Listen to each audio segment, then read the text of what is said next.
আজকে খেলা দেখতে যে শালা একটা ছেলে এত বড় বিপদে পড়ে যাবে আমি তো ভাবতে পারি না। চলো চলো ভাবা ভিতরে তোমাদেরকে শুরু থেকে বলছি, তোমরা শুরু থেকে শুনে যাও। এটা হলো পার্ট ওয়ানে চলে গেলাম আমি খেলা দেখতে। তাই যেটা সেটা সাথে একটা মানুষের মতো বাচ্চা নিয়ে চলে গেলাম খেলা দেখতে। ওইখানে ঢুকতে আমার নজর যায় এরকম এরকম জায়গায়। আবে এখানে শোরুম পড়ে গেছে নাকি বে? এত কিছু বাদ দিয়ে আমি এরকম একটা জায়গায় উঠে পড়লাম।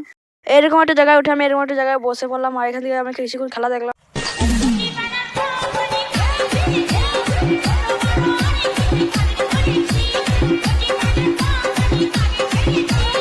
উপর থেকে দর্শক লাগে ছোট ছোট ছাগলের ছাল লাগছে। কিছুক্ষণ ঘোরাঘুরি করার পর আমার নজর যায় এরকম এরকম জায়গায়। তাহলে নামতে পারছে না, চাপার সময় চেপে গেছে, নামার সময় নামতে পারছে না।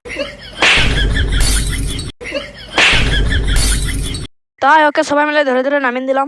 তখন থেকে তো বসে বসে খেলা দেখলাম, ওখানে ডাইন খেলা দেখলাম।